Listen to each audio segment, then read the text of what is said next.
सोलापूर जिल्ह्यातील बहुचर्चित असलेला आपण सध्या जो पूल आहे तो उजनी धरणावरील डिक्सळ ते कोंढाण चिंचोली हा जो आहे महत्वाचा पूल आहे। आपण पाहू शकतो की हा जो पूल आहे तो खचलेल्या अवस्थेमध्ये आपल्याला पाहायला मिळतोय। या ठिकाणी जड वाहतूक देखील कित्येक दिवसांपासून बंद करण्यात आलेली आहे। या ठिकाणी त्यानंतर या पुलाचं काम मंजूर असताना जवळपास 36 महिन्यामध्ये हे काम होणं गरजेचं होतं। तब्बल 20 महिने लोटलेले आहेत तरी देखील या पुलाचं काम जे आहे ते संत गतीने सुरू आहे। या ठिकाणी आपण पाहू शकतो की या कामासंदर्भात कोंढाण चिंचोलीचे माजी सरपंच जे आहेत देवीदास साळुंखे हे वारंवार पाठपुरावा करतायत, तरी देखील हे काम संत गतीने सुरू असल्याचा आरोप जो आहे तो या नागरिकांकडून केला जातोय। काय सांगाल, नेमकं काय समस्या आहे? गेले कित्येक दिवसापासून हे काम सुरू आहे आणि कामाची प्रगती कशी आहे? या कामाला साधारण 20 महिन्यांचा काळ लोटून गेलेला आहे।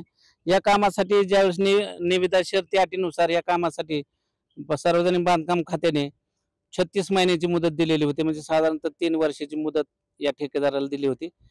काम चालू होऊन साधारण 20 महिन्याचा काळ लोटला, अद्याप काम इतकं काही प्रगतीपथावर नाही, समाधानकारक नाही। एकूण या कामासाठी 420 मीटरचा ब्रिज आहे, त्यामध्ये 11 पिलर आहेत। 11 पिलर मधले तुम्ही जर बघता ही वस्तुस्थिती की 4-5 पिलरचं साधारण एक फाउंडेशन लेवलला सुद्धा काम व्यवस्थित झालेलं नाही। ते मुदतीत अटी शर्तीनुसार 36 महिन्याच्या मुदतीत होणं गरजेचं आहे, अन्यथा 36 महिन्याचा काळ लोटल्याच्या नंतर सदर ठेकेदाराला पाचपट दंडाची आकारणी सार्वजनिक बांधकाम खात्याच्या नियमानुसार करावी लागणार आहे आणि काम फास्ट करणं गरजेचं आहे, कारण इथून होणारी दळणवळण व्यवस्था ही मोठी आहे।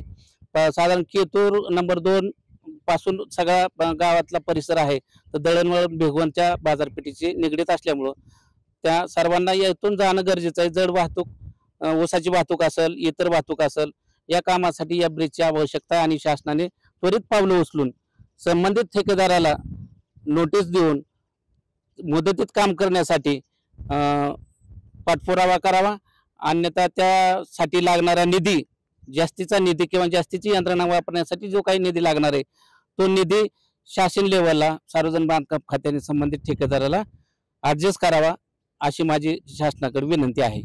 काय कुठल्या कारणामुळे हे काम संत गतीने सुरू आहे सध्या? असं का नाही, सदर ठेकेदाराकडून असं म्हणलं जाते की पाण्याचा हे असल्यामुळं आम्हाला याच्यात काम करता येत नाही, आणि कारण त्या लेवलचे त्या पद्धतीचे त्यांना ते हे केलेलं नाही, पैशाचे ऍडजस्टमेंट। 50 कोटीचं काम आहे साधारण, त्यांचं म्हणलं की जास्तीचा निधी पाहिजे। जसं कोगाव शिरसोडी पुलाचं काम लॉन्चिंग पद्धतीने चाललंय, त्या पद्धतीचं काम करण्यासाठी जास्तीचा निधीची आवश्यकता आहे असं ठेकेदाराच्या म्हणण्यात येते। आणि सार्वजनिक बांधकाम खात्याचे जे काही डेप्युटी इंजिनियर आहेत अभिषेक पवार, त्यांच्याशी आम्ही गेल्या आठवड्यात गाठभेट घेतली आणि त्यांच्याशी बोललो, तर त्यांच्याही म्हणण्यात असं आलं की जास्तीचा निधी नसल्यामुळं तशा पद्धतीचं काम आपल्याला करता येत नाही। उर्वरित काम या वर्षी 5 पिलरचं काम पूर्ण करू आणि उर्वरित काम पुढल्या साधारण 2026 ला पूर्ण करू असं ठेकेदाराच्या म्हणण्यात येते। शासनाकडे तुमची मागणी काय असणार आहे? शासनाकडे हीच मागणी आहे की आमच्या मुदतीत काम करण्यासाठी ठेकेदाराकडून जेवढी तुम्हाला ठेकेदाराला मदत करता येईल त्या पद्धतीची मदत करावी आणि चांगल्या क्वालिटीचं काम, मजबूत अशा स्वरूपाचं काम त्यांच्याकडून व्हावं हीच इच्छा आहे। एकूण किती प्लेयरचं काम होतं आणि किती उभारले गेले? एकूण 11 पिलरचं काम होतं आणि सध्या 5 पिलरचं काम अशा अवस्थेत आहे आणि उर्वरित 6 पिलरचं काम पुढल्या वर्षी करू असं ठेकेदाराच्या म्हणण्यात येते। यामुळे तुमचं काय नुकसान होऊ शकतं का?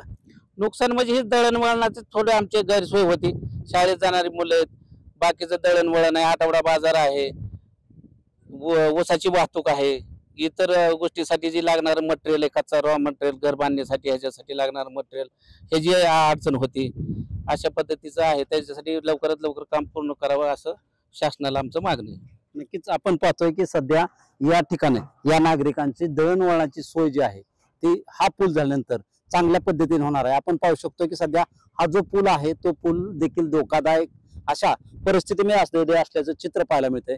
यामुळे नक्कीच यामध्ये मोठी घटना देखील घडू शकते, त्यामुळे शासनाने या कामाकडे लक्ष देत लवकरात लवकर हे काम पूर्ण करावं अशी मागणी जी आहे ती स्थानिक नागरिकांमधून केली जाते आहे। शीतल कुमार मोठे, TV9 मराठी, करमाळा, डिक्सळ पूल।